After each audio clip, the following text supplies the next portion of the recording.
네, 저는 첫 부동산 시작을 주로 이 3단계로 나눠서 시작을 하게 되었는데요. 먼저 기준 선정을 해주셔야 돼요. 인구수와 세대수를 우선적으로 보실 것을 추천드릴게요. 인구수는 저는 광역시 기준으로 했고 50만 이상, 뭐 60만 이상 이렇게 수도권 중심으로 찾게 되었어요. 왜냐하면 제가 아무래도 차를 가지고 있지 않다 보니까 대중교통으로 접근하기 쉬운 그런 곳을 선택을 했고, 그리고 요즘에는 인구수보다는 사실 1인 가구가 증가하고 대가족보다는 핵가족 이런 식으로 바뀌기 때문에 저는 세대수도 큰 영향을 준다고 생각을 했어요. 그렇기 때문에 인구수와 세대수를 기준으로 생각을 했습니다. 그런 다음에 이제 볼 때는 이 50만 이상 도시 목록이 이렇게 되어 있는데요. 이건 참고만 해주시고, 만약에 제가 앞으로 또 투자를 할 거면 이것을 중심으로 할 것 같고요. 그리고 사용하기 편한 그런 앱을 추천을 드린다면 아파트 실거래가라는 게 있거든요. 이런 것들이 이제 볼 수 있는 자료겠구나. 뭐냐면 매수 심리나 아파트 공급이나 인구 변화를 이렇게 나타내줘요. 그래서 인구 증감이 어떻게 되고 수요와 공급 그리고 매수자 심리가 높은 편인지 낮은 편인지 이런 것들을 다 보면서 자기의 진짜 투자 목적에 맞는 그런 것을 선택을 해주셔야 되거든요. 그래서 이런 것들을 보시고, 그래서 이제 두 번째로는 수요와 공급의 원리로 이 필터링을 하는 것을 저는 추천을 드릴게요.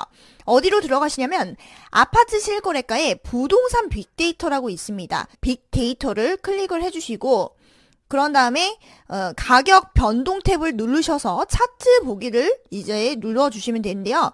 차트 볼 때 주로 미분양 자료까지 함께 봐가지고 미분양이 증가하고 입주 물량이 증가하고 공급 물량이 증가할 때는 그때 매도를 하시고, 매도는 파는 거죠.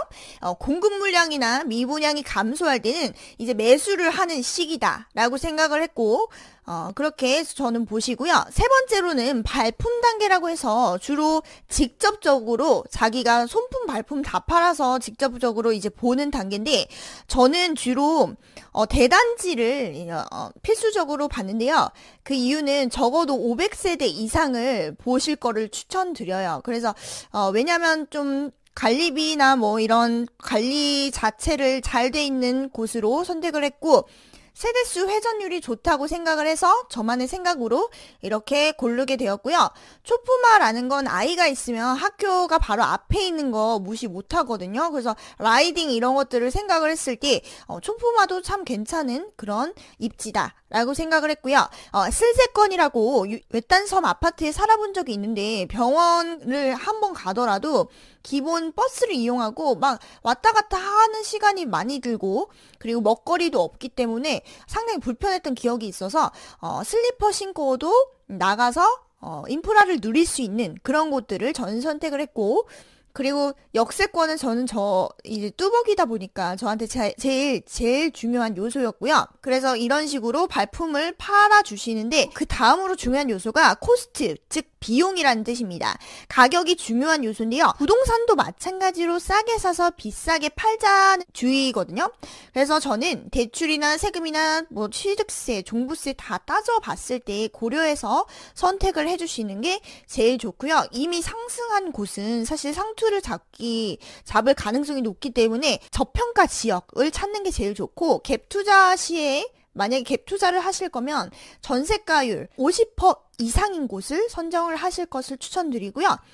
예를 들어 서울이나 수도권은 직주 근접이 뭐냐면 직장이랑 가까운 그런 거리를 생각했을 때 가까운지 그런 여부를 보시고, 학군지도 굉장히 좋은 입지더라 라고 생각을 해주시고, 지방은 그 직주 근접보다는 사실 학군지를 많이 따지는 경향이 있더라고요. 그래서 그렇게 봤고요.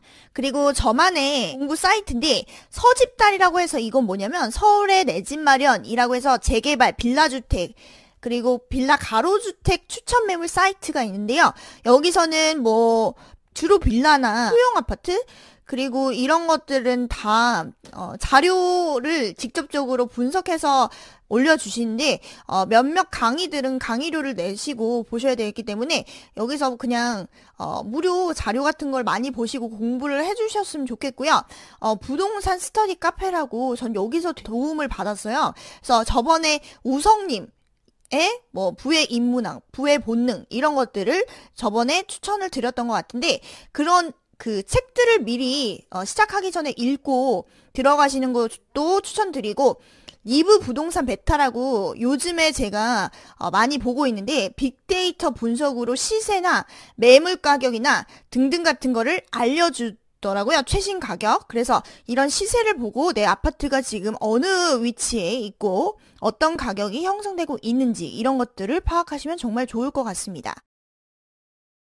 그 투자 가치가 있는 것을 딱 골라야지 나중에 팔기도 쉽고 하기 때문에 오래된 아파트를 골랐어요. 왜냐하면 재건축이던 리모델링이던 연한이 좀 다 돼가는 그런 데를 좀 골랐던 편이고 그래서 연한이 다 채워지는 그러니까 내년이 되면 거의 30년이 되거든요. 그러면 리모델링 충족이랑 그리고 재건축 그런 충족 여건이 되는지 그 여부도 생각해서 골랐던 것 같고 내부를 보잖아요. 사실 오래된 아파트는 고쳐야 게 많아요. 다 되어 있는 데가 사실 돈 아끼고 가는 거잖아요. 그래서 저는 다 수리가 되어 있는 그런 집 그리고 그런 거를 직접 눈으로 보면서 했던 것 같고요. 교통 호재라든지 개발 호재라든지 이런 것들을 다 고려해서 저는 선택을 했던 것 같아요. 특히 교통 호재가 있는 곳은 되게 많이 올라요. 뭐냐면 그 런던의 고속열차 착공 시기와 집값이 비례하는 그 그래프가 있거든요. 그걸 보시면 개통하는 시기가 가까워질수록 집값도 딱 오르더라. 그래서 그런 것들도 봤고 그리고 그 주변에 호재들 있잖아요. 뭐 기업이 이전한다든지 기업 유치가 된다든지 뭐 테크노밸리가 완성이 된다든지 이러면 사실 사람들의 발길이 끊이지 않죠. 그러니까 그런 거 할 때라도 항상 수요가 있는지 여부를 보시면 좋을 것 같아요. 앞으로의 여기에 잠재적인 가치 그리고 내가 가용할 수 있는 자금으로 어떻게 이렇게 할 건지 그런 것까지 다 생각을 해서 저는 했던 것 같고 그래도 여러분들한테 첫 집을 이제 생각을 하실 거면은 이런 거 저런 거 다 고려하고 다 따져가면서 보시면 진짜 좋을 것 같고요. 오늘도 유용하셨다면 좋아요와 구독하기 눌러주시고요. 네, 여태까지 제가 만든 발표 자료들을 얻고 싶다면 미니TV 93으로 연락 주시고 오늘도 영상이 유용하셨다면 좋아요와 구독하기 눌러주세요.